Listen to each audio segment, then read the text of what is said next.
미래 기급 문제도 현안입니다만 일본의 후쿠시마 원전 오염수 방류가 임박한 가운데 일본 정부가 안전성에 문제가 없다고 거듭 강조하고 있습니다. 하지만 전례 없던 일인 만큼 국제사회의 불안감은 사그라들지 않고 있는데요. 우리 정부가 곧 전문가 시찰단을 파견할 계획이지만 과학적인 검증이 가능할지 또 이를 통해서 국민적 불안감을 잠재울 수 있을지 여러 우려와 전망이 나오고 있습니다. 오늘은 이덕환 서강대 화학과 명예교수와 함께 실효성에 대해서 진단해 보겠습니다. 교수님 안녕하십니까? 네, 안녕하세요. 일단 이 시찰 결정 자체도 좀 급박하게 이루어지다 보니 실무단도 부랴부랴 준비한다 이런 얘기가 나오고 있는데 어떻게 보십니까? 우선 그동안에 우리가 지리적으로 일본 사고 현장에서 가장 가까운 나라입니다. 네. 그런 특수성에도 불구하고 우리 국민들의 우려에 대해서 네. 일본 정부가 그렇게 분명한 입장을 보인 적이 없었습니다. 네. 그런데 이번에 그 셔틀 외교가 복원이 되면서 일본 정부가 우리 국민들의 우려에 대해서 적극적인 관심을 표현했다. 그런 뜻에서 상당히 긍정적이라고 보고 있습니다. 국내 한국의 우려에 대해 일본이 관심을 표현한 그렇죠. 것에 네. 대해서 사실 앞서 언급했다시피 전례가 좀 없는 일이다 보니 관련 전문가들, 교수님 포함해서 여러 각도의 의견들이 나오고 있더라고요. 네. 오늘은 이덕환 교수님이 한번 생각을 들어볼 텐데 일단 정해진 거는 이달 말 시찰단이 3박 4일가량 머물 것으로 알려지고 있습니다. 그런데 이제 정상회담 끝나고 일본에서 안전성 평가하지 않을 거라고 이제 선을 그으면서 여러 좀 평가가 나오고 있는데 이 부분은 어떻게 좀 듣고 계십니까? 글쎄요, 우리 정부가 좀 아쉬운 점이 있습니다. 네. 용어 선택에 그렇게 신중하지 않은 것 같아요. 예. 분명히 두 정상이 합의한 거는 시찰단입니다. 네. 살펴보고 오는 그 전문가들이 네. 가서 살펴보고 오겠다는 뜻이죠. 그러니까 검증과 조사와는 좀 다른 그렇죠. 개념이죠. 근데 지금 현재 그 후쿠시마 현장의 모습은 네. 지금 방류를 시작한 것도 아니고요. 방류를 준비하고 있는 단계입니다. 네. 지금 가서 조사하고 검증할 사안은 현재 없는 거죠. 그러니까 지금 일본 정부가 IAEA하고 협조하에 그 방류를 준비하고 있는 과정이고 네. 그 준비 과정에서 국제원자력기구하고 긴밀하게 협의를 하면서 문제점들을 파악해서 보완하고 있는 단계입니다. 네. 그리고 그 보완 검증 단계에 그 우리나라 그 원자력 안전 그 연구원이라는 기관이 네. 거기에 직접 참여해서 후쿠시마에서 채취한 시료를 직접 분석하는 일까지 하고 있습니다. 그러니까 일본 정부가 국제사회하고 하고 있는 검증 과정에 우리나라도 이미 참여를 하고 있고요. 예. 이번에 시찰단은 그런 과정을 포함해서 현장의 상황을 면밀하게 살펴보는 목적으로 진행된 거라고 생각을 합니다. 그래서 이번 주 열린 국장급 협의에서 그 말씀하신 조금 용어가 아쉽다고 말한 시찰단의 성격이 좀 쟁점이 될 텐데 한일 간에 좀 의견차가 있을까요? 그 성격을 놓고? 의견차는 있을 게 없을 것 같아요. 그냥 단순히 용어의 선택에 조금 네. 어설픈 면이 있었다는 정도고 예. 지금 현재 검증 과정, 조사 과정은 국제 원자력 기구하고 진행이 되고 있고 네. 우리 정부가 지금 전문가들을 보내서 현장의 모습을, 현장의 상황을 면밀하게 살펴보는 수준이 되지 않을까 이렇게 그러니까 생각합니다. 조금 설명을 들어보면 방류하지 않은 시점이기 때문에 방류 과정보다는 지금의 어떤 방류 시설에 대한 그렇죠. 점검일 방류 것이다. 시설, 방류를 준비하는 과정, 네. 그리고 이제 방류를 시작하고 나면은 앞으로 30년 동안 그 일을 계속해야 됩니다. 네. 그러니까 일본 정부하고 도쿄 전력이 얼마나 성실하게 준비를 해서 30년 동안 그거를 국제사회하고의 약속을 성실하게 수행할 건가 이런 그 자세나 각오 이런 것들을 촉구하고 확인하는 그 작업이 필요한 겁니다. 알겠습니다. 자, 그럼 이 시점에서는 결국 시찰단에 누가 갈 것인가? 그럼 가서 무엇을 보고 올 것인가? 그래서 가서 만약에 어떤 문제점을 갖고 돌아온다면 그 이후 작업은 어떻게 될 것인가에 대한 질문을 하나씩 드릴 텐데 우리가 지금 알고 있는 거는 타이완 사례를 좀 참고하면서 볼 수밖에 없거든요. 그때 어떻게 했느냐 과정을 한번 정리해 봤는데 총 5개 정도 단계로 시찰 과정이 이루어졌더라고요. 보여주시죠.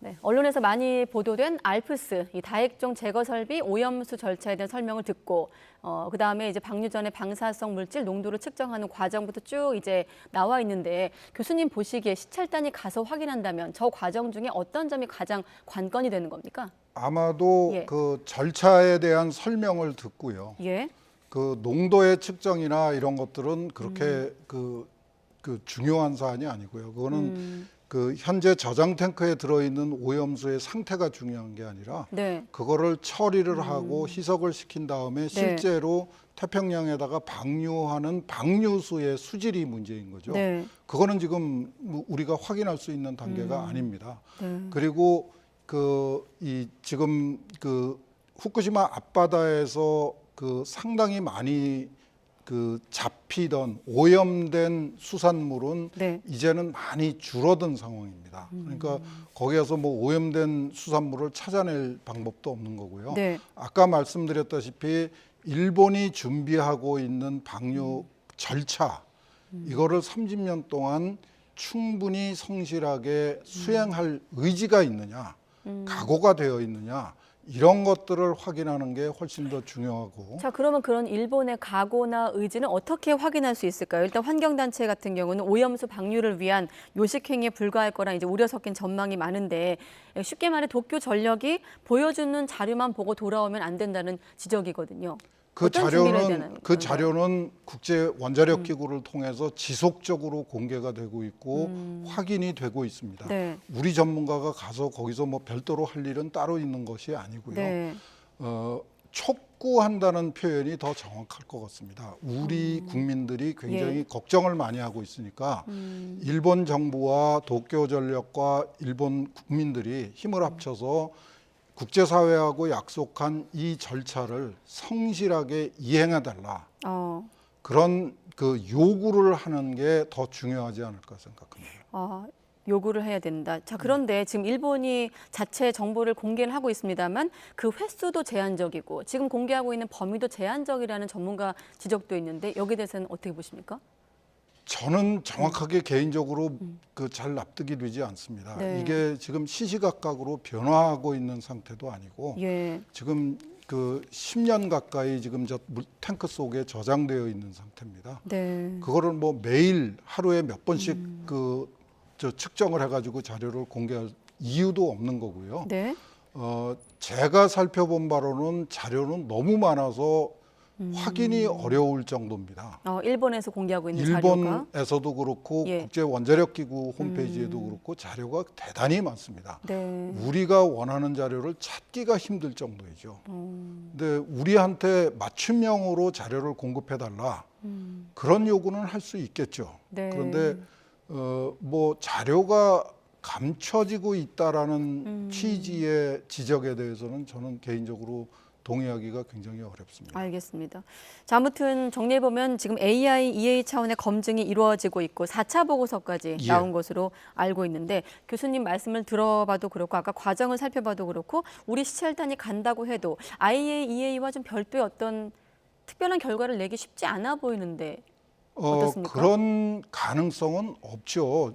이게 뭐 그냥 가서 이렇게 들여다보고 아 제대로 하고 있구나 아니구나를 판단할 수 있는 네. 그런 작업은 아니고 IAEA하고 하고 있는 그 작업은 이 방류 그러니까 알프스부터 시작해서 희석 장치, 방류 장치들을 어떻게 준비하고 문제가 생겼을 경우에 네. 어떻게 그 문제를 확인하고 어떻게 바로잡을까 하는 것 그 전반적인 과정에 대해서 아주 세밀하게 단계별로 네. 서로 협의를 하고 있는 과정입니다.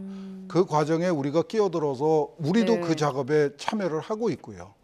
그 태스크포스에 우리나라 그 전문가도 참여를 하고 있습니다. 예. 근데 또 별도의 그 조사단을 파견해서 그 일에 어려움을 줄 이유는 따로 없지요. 네. 우리가 지금 진행되고 있는 검증 과정을 적극적으로 활용하면 되는 겁니다. 그 검증 과정을 한번 좀 시청자 여러분의 이해를 돕기 위해 다시 한번 저희가 아까 타이완 사례를 모아놨던 단계를 보여주시고, 아까 일본 같은 경우는 지금 오염수가 아니라 처리수 뭐 이런 용어를 쓰기도 합니다만은, 아까 화면에 나왔던 알프스, 그러니까 오염수를 알프스로 정화한 후 원전에서 1km 떨어진 바다로 방류한다는 계획인데, 그 알프스 정화의 의미는 어떤 겁니까? 알프스는 그냥 대형 정수 장치라고 생각을 하면 네. 됩니다.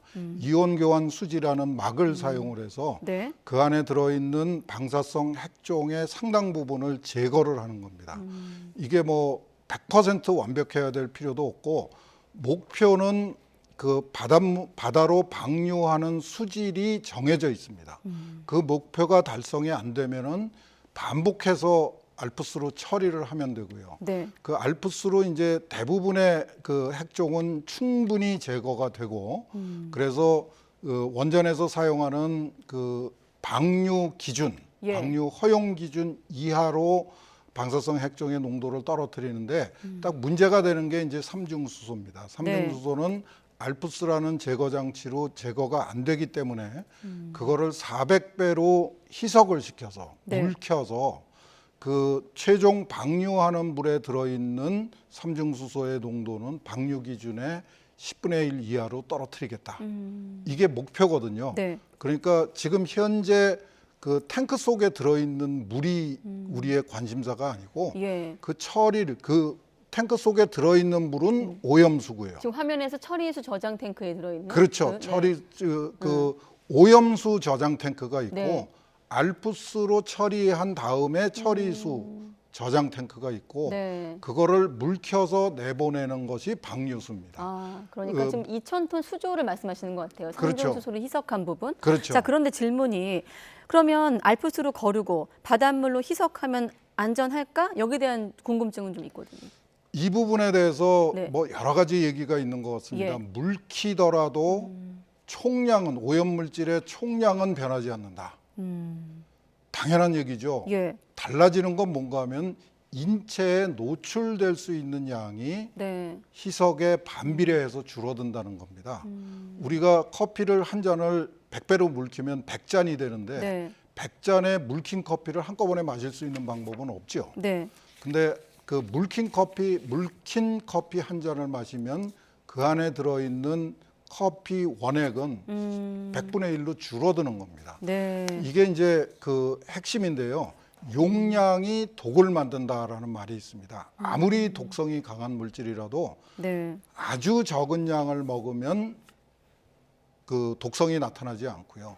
독성이 아무리 약한 물질이라도 너무 많이 먹으면 그 심각하게 문제가 발생하게 됩니다. 네. 그러니까 지금 그 희석이라는 방법은 그 용량이 독을 만든다는 독성학의 대원칙에 따라서 네. 오염물질의 독성을 해소하는 가장 일반적이고 가장 확실한 방법입니다. 아, 그러면 사실 오늘 교수님 모신 거는 시체할단의 실효성을 좀 알아보게 모셨습니다만, 그걸 이해하기 위해서 저희가 오염수 해양 방류 방식을 다시 이해하고 있는데, 지금 말씀을 들어보면 그 처리수 저장 탱크에 있는 단계이기 때문에 지금 당장 오염 여부에 대해서 우리가 판단한 시점이 아니라고 하셨거든요. 예. 맞습니까? 그렇죠. 제가 이해한 게. 자, 그럼 지금 이 시점에서 시체할단이 가면 어떤 걸 다시 확인해야 되는 겁니까? 그래도 지금까지 간다고 우리가 하니까, 예. 이제 IAEA를 통해서 그 전달받는 정보 말고는 네. 일본하고 우리 사이에 이 오염수 처리, 방류에 대한 정보가 완전히 단절이 되어 있었습니다. 네. 우리 대표단이 가서, 시찰단이 가서 그 벽을 허무는 거죠. 이제 그 후쿠시마 현장에서 일어나는 일이 우리한테 직접 전달될 수 있는 채널을 만들고요. 네. 그다음에 우리의 우려를, 그 우리 국민들의 우려를 그 현장의 그 책임자들한테 확실하게 이런 부분을 이렇게 좀 신경을 써달라 하는 그 당부를 하는 게 더 중요한 일이죠. 네, 마지막 질문이 이 질문이었는데 답변이 포함되어 있었기 때문에 교수님과는 여기까지 대담하도록 하겠습니다. 네, 이덕환 서강대 화학과 명예교수와 함께했습니다. 교수님 오늘 고맙습니다. 예, 감사합니다.